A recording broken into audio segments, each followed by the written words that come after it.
Prime Minister Narendra Modi's six-day visit to the United States comes amidst a whole host of geopolitical and trade issues that require nimble diplomacy. To talk about how some of these can be navigated, especially as America heads into its election cycle next year, is Ambassador Neelam Deo, co-founder and director of Gateway House, and Michael Kugelman, deputy director of the Asia program at Wilson Center. Ambassador Deo, bilateral meetings between leaders at the highest level is traditionally kept for those few issues that other diplomats below them have been unable to resolve, but that's not how these two conduct their foreign policy and have done so over the last 3 years. That said, what's likely to be at the top of the list next week? So one thing, of course, I want to begin by saying that I think President Trump has overturned a lot of things that were traditional. The other thing from what one is hearing from here and there is that there might be some announcement made on trade. Commerce Minister Piyush Goyal has also been engaged in trade talks, so perhaps there might be some announcement made on that. I have not seen any indications on how that decision may go, whether it is India accepting some of the demands that the American president has made, or the American president agrees to go along and maybe restore some of the earlier privileges that were removed. Michael, along with the few flashpoints we've had on trade and the statement made by the US president in the last couple of years, there's also been a very nimble navigation that's had to happen on, as previous Defense Secretary Mattis tried to step up the military relationship. The fact that India was stepping up purchases from Russia as well, keeping America happy on this side, how's that part of the equation likely to shape up next week? Well, I mean, as you know, it's the security side of the relationship that has always been strongest, and it's the fastest growing element of the relationship. And that's why this partnership has been able to continue to endure and flourish, even as we've had the growing commercial tensions. I think one of the big sort of concrete items that you'd be looking for some progress on is what I understand to be the only remaining so-called foundational agreement to be signed between the U.S. and India. I don't think that we're going to be at a point where there'll be an announcement when Modi is in the United States, but I imagine that's going to be one of the focus points to continue to bring that security side of the relationship even further than it has been. I mean, as you note, the whole S-400 deal is a big issue, and certainly that sort of speaks to the issue that it's not just the commercial side where we've had a few bones of contention in this relationship. I know that the U.S. is not unhappy about that deal going through, but clearly it's not going to get in the way of the broader partnership.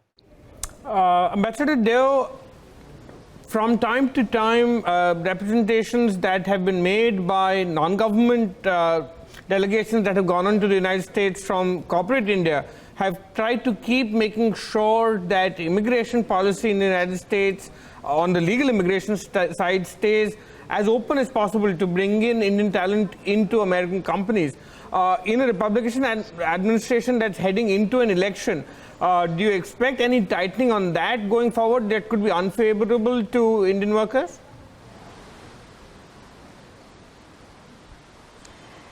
I think the immigration debate in the United States, as far as the election goes, has sort of settled on illegal immigration, building the wall.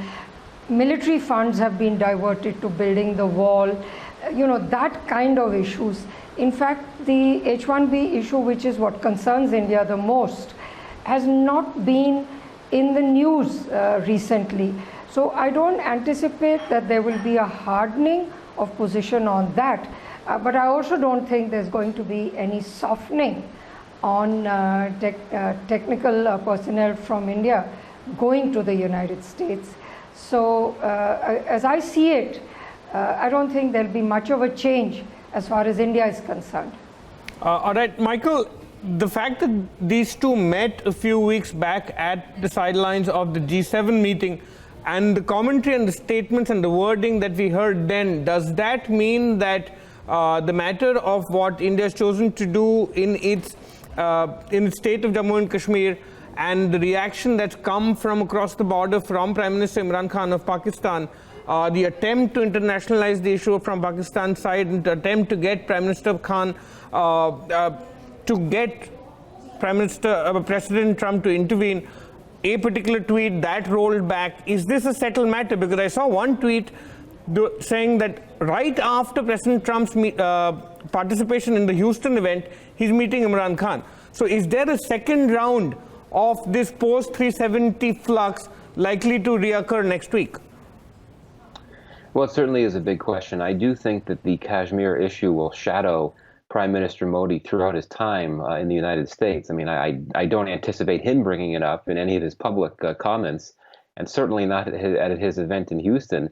But what Trump does and what Trump says about this issue remains to be seen. I mean, it's very interesting that yesterday in a press exchange, Trump was asked by a journalist about his participation in the Howdy Modi event, and Trump himself, with no prompting from the journalist, said, well, we have a good relationship with India. We also have a good relationship with Pakistan. So he brought up Pakistan in the same line, which suggests to me that Trump probably will have Kashmir on his mind just because he knows he's likely going to be meeting with Pakistani Prime Minister Khan. I know that the Indian side certainly would not want Trump to bring up the K word, so to speak, at the Howdy Modi event. Of course, with Trump, you never know what he's going to say, right. And particularly in an unscripted situation like he'll have in Houston. Is this unscripted, volatile, unpredictable nature to the U.S. president making it more difficult, Ambassador Deo, for India to understand how it needs to position itself vis-a-vis a country like China as well? How adversarial to get if the need be, how to find opportunities on the trade war front, at what point to keep China at bay and happy whenever needed. Does that create problems in the China equation as well?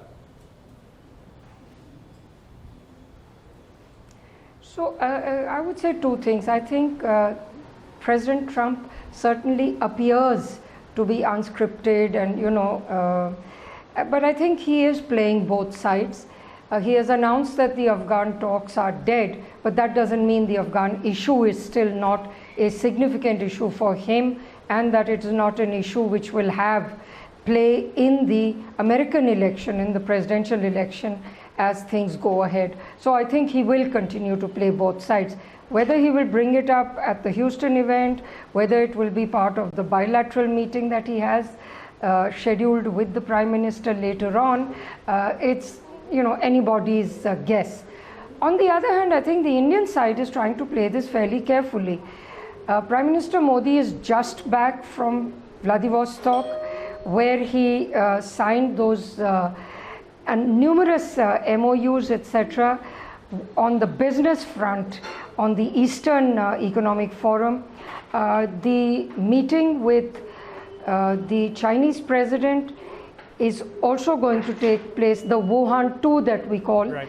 Is also going to take place likely in October, right. or early November. Okay. So I think all the issues are open, and I think our Prime Minister will also be juggling those issues in his meetings. All right. Unfortunately, we're completely out of time right now. We hope to connect with you again over the next few days and the week as some of these meetings are held across cities in the United States. Neelam Deo, Michael Kugelman, thank you very much for making time on Bloomberg Quint, and thank you for watching.